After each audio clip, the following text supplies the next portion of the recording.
자, 그 다음에 레그 로딩.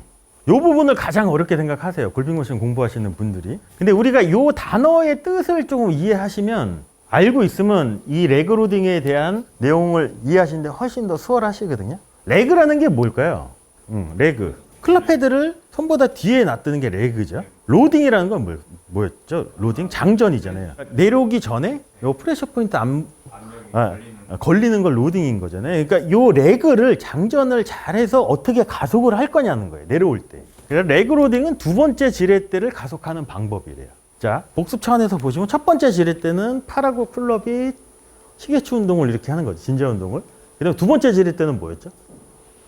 손목이 코킹이 되면서 이렇게 접히는 게 두 번째 지렛대였죠. 여기서 제가 왼팔을 띄고 오른팔만 이렇게 놓으면 이 상태가 뭘까요?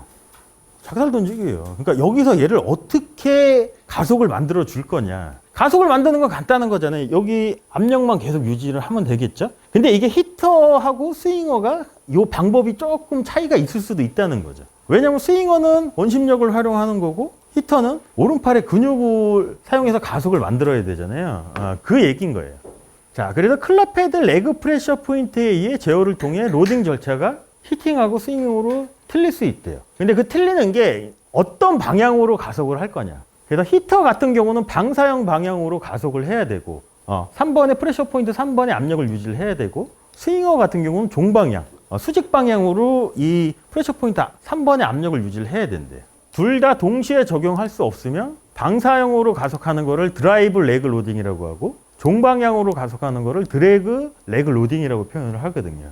또는 요 플로팅이라고 있는데 요거는 이제 뒤에 이제 설명을 드릴 거고 중 하나로 릴리스를 만든대요. 가속을 해서 결국은 우리가 여기서 곡선 구간에서 릴리스가 만들어지는 거잖아요. 자, 방사형 가속이 뭐냐면 이렇게 드러났으면 요 클럽 샤프트가 바닥에 있는 플레인 라인을 이렇게 가리키겠죠. 이 방향을 방사형 가속이래.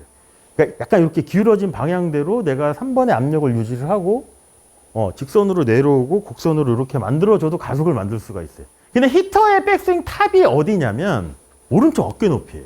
라인을 지키고 들었을 때 오른쪽 어깨 높이까지만 가면 히터는 백스윙이 끝났다고 봐도 되거든요. 그럼 이 방향이 어떻게 됐을까요? 여기까지만 간다고 치면 요 방향대로 요 프레셔 포인트 3번의 압력을 유지하고 그대로 내리면 우리가 가속 유지가 훨씬 더 수월하다는 얘기인 거거든요. 근데 스윙어의 백스윙 탑은 어디냐면 원심력을 활용하는 거잖아요. 그러면 얘를 여기에서 원심력을 활용을 하면 우리가 흔히 알고 있는 샤프트가 지면하고 평행까지 가는 데를 스윙어 같은 경우는 백스윙의 끝이라고 보거든요. 이걸 엔드예요. 엔드. 그러니까 탑이 있고 엔드가 있어요. 여기까지 가는 거예요. 여기서 요 프레셔 포인트 3번의 압력을 유지를 하고 내려와 줘야 되잖아요. 그럼 여기서는 이제 또 뭐랑 붙여서 좀 생각을 한번 해보셔야 되냐면 여기랑 붙여서 생각을 한번 해보셔야 돼요. 그래서 히터의 백스윙의 끝은 여기예요.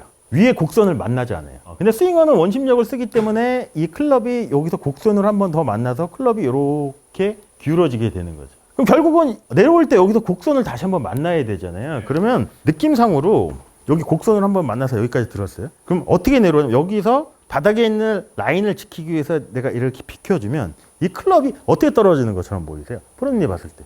그냥 이렇게 수직으로 이렇게 약간 이렇게 떨어지는 것처럼 보이지 않나요? 이게 종방향 가속이라고 이제 표현을 한 거예요. 근데 히터의 백스윙 끝은 이렇게 기울어져 있으니까 이렇게 내리면 이게 이제 방사형 방향인 거고.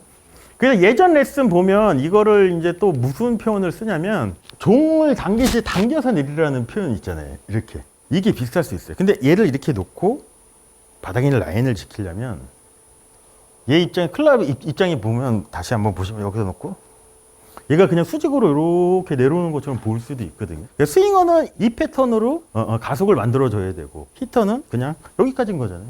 이렇게 간다는 거죠. 그래서 드라이브 레그 로딩, 방사형으로 가속하는 히터가 사용하는 드라이브 레그 로딩은 최소 레그래요. 그러니까 레그의 양이 스윙어보다는 적다는 얘기인 거거든요. 그래서 짧거나 컴팩트한 스트로크에 사용된대요. 이렇게 짧거나 컴팩트한 스트로크를 하는 클럽은 뭐가 될까요? 웨지나 쇼다이언 쪽은 이 패턴이 더 맞을 수도 있다는 거죠. 그리고 드라이브 레그 로딩은 최대 레그래요. 풀이나 풀 스트로크에 사용된대요. 이거는 어떤 클럽을 사용할까요? 드라이버죠. 우리가 알고 있는 백스윙 탑이 아마추어 분들이 알고 있는 이게 뭐냐면 이거에 관한 내용인 거예요. 드래그 레그 로딩. 자, 그래서 클럽 헤드 레그 프레셔의 느낌은 클럽 헤드를 느끼는 것이며 여기에 압력이 유지가 됐다는 얘기는 클럽 헤드의 무게를 느끼고 있는 거겠죠. 임팩트에서 젖은 걸레를 끄는 것 같이 수동적으로 유지가 돼야 된다는 거죠. 그러니까 그거를 이제 림브레이크 선생님 같은 경우도 뭐를 설명을 하냐면 이 걸레를 가지고 어떻게 설명을 하냐면 프레셔 포인트 3번에 압력이 있어요. 그럼 얘가 무겁다고 치면 얘를 손으로 이렇게 끄는 게 아니고 얘를 여기를 유지를 하고 라인을 지키는 거예요. 그럼 여기 압력이 계속 느껴지겠죠. 근데 이거를 만약에 얘를 능동적으로 쓰면 어떻게 될까요? 내 몸을 추월할 수밖에 없겠죠. 그러면 이 압력은 사라질 수밖에 없다는 거죠. 그럼 얘가 여기를 느끼고 여기까지 곡선에서 직선으로 갈 때 여기 압력 느껴지고 그 다음에 내려오고 그럼 훨씬 더 몸의 움직임도 많아질 수밖에 없겠죠. 그러니까 이 느낌하고 비슷하다는 거죠. 그러니까 이거는 프레셔 포인트 3번의 이 느낌은 그러니까 능동적인 게 아니고 수동적인 거라는 걸 다시 한번 이제 얘기해 주는 거겠죠.